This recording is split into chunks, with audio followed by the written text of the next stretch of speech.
11 funniest malfunctions that happened in WWE. Number 11, a production blunder is laughed off at WrestleMania 40. It was a commonplace for WWE commentary team to ignore production blunders under the old regime. Vince McMahon evidently believed that if commentators such as Michael Cole ignored the blunder in question, then hopefully the WWE fans watching at home won't realize that anything went wrong. Whilst this is somewhat sound logic, it insults the WWE viewers' intelligence, and in the new era of WWE, Triple H has allowed his commentators free rein when it comes to discussing botches and blunders. This was on full display at WrestleMania 40 when Awesome Truth's graphics were shown for the new Catch Republic. Instead of ignoring the production mistake, Michael Cole found great humor in the situation and actually referenced it on commentary. This was great to see as everyone watching at home could clearly see the mistake, and it would have been totally nonsensical for Cole to just ignore it. Number 10, the rope snaps, No Mercy 2002. One of the key parts of the WWE ring is the ring ropes, and before each show, WWE's ring crew must ensure that the ropes are tight and completely safe to wrestle with. The WWE usually takes this to the next level as it usually tightened the ropes between matches, but everything went wrong at the 2002 No Mercy pay-per-view. Chris Jericho teamed with Christian to take on Booker T and Goldust, and when Jericho attempted a springboard from the middle rope, the rope completely snapped. Jericho had an awkward landing, but thankfully he wasn't hurt. Due to the 4 men involved in the match being incredible in the ring, they were able to put the match back together, yet this was a dangerous malfunction that would have led to serious questions being asked backstage. Number 9. What is that music? Royal Rumble 2003. The Royal Rumble match is one of the most important matches on the WWE calendar, and the WWE production team has to be on top of the game to ensure that the show goes smoothly. However, botches can happen at any time, and the WWE production team made a huge yet comedic blunder at the 2003 installment of the popular event. After Brock Lesnar just won the matchup, an unusual theme song began to play. This wasn't Lesnar's iconic theme, it was instead a theme song for the actual pay-per-view, that being Trust Company's Falling Apart. A footage of this era is hard to find, as WWE were quick to edit Lesnar's theme song over the track on the future replays and digital releases. Number 8. Randy Orton's extended wait, Royal Rumble 2009. It's well documented that early on during his WWE career, Randy Orton was prone to lashing out, as he legit had anger issues. When Orton won the 2009 Royal Rumble, he was supposed to point to the WrestleMania sign and the pyro would ensue. However, when Orton did this, nothing actually happened. Orton tried multiple times to no avail.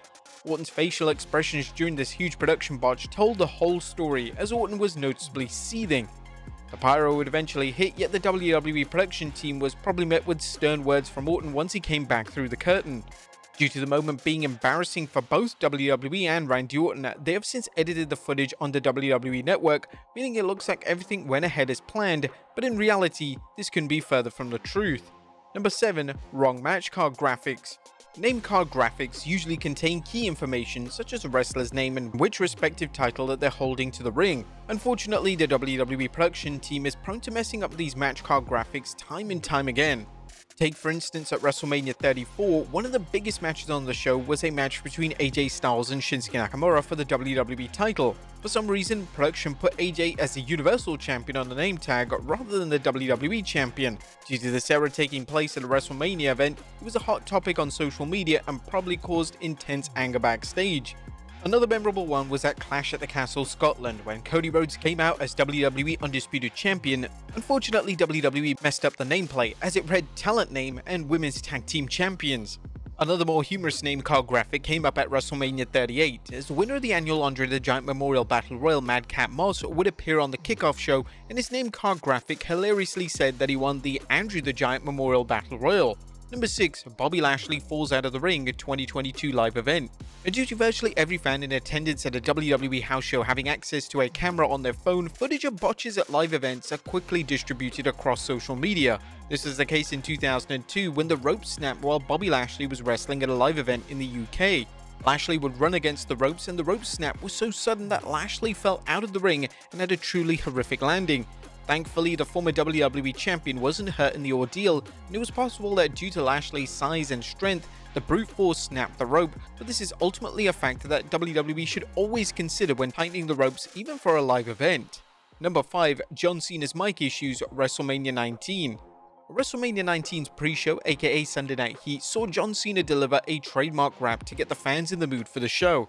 Cena's WrestleMania debut didn't get off to the best of starts as his mic had continuous problems. Cena, like the professional he was, pushed through and was able to save the segment.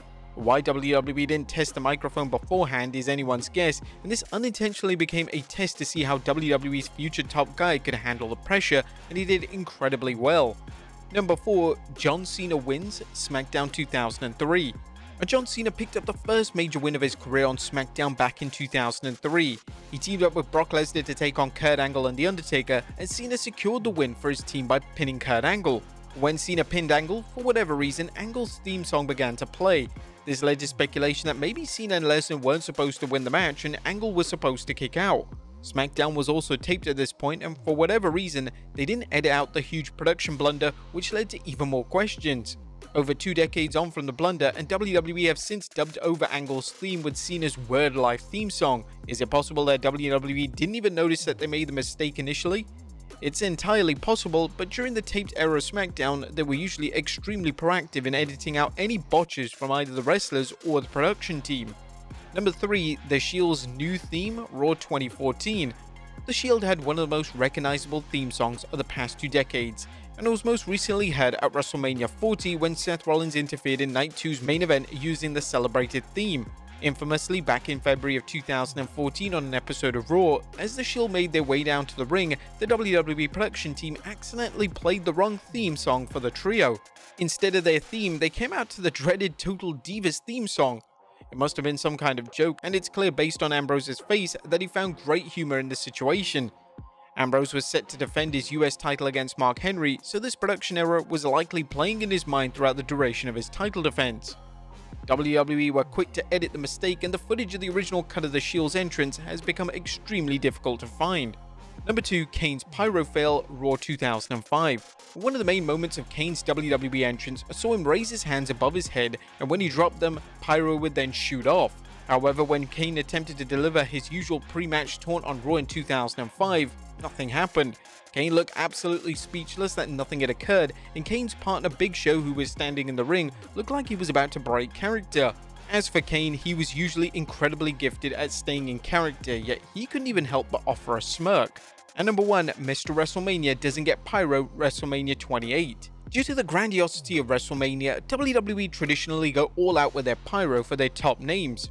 At WrestleMania 28, Mr. WrestleMania Shawn Michaels made his way to the ring to referee the end of an era match between Triple H and The Undertaker. As HBK delivered his entrance, it came to his usual spot where his pyro would hit, but for some reason, nothing happened. HBK would just act like this was completely normal, which was probably the best way to handle the malfunction. A similar situation occurred 2 years prior at WrestleMania 26, as a young Kofi Kingston who was set to have his pyro hit during his entrance, and just like HBK, the pyro failed. For Kingston's entrance, the pyro would just hit one single time, but his usual entrance would have the pyro that would go off multiple times.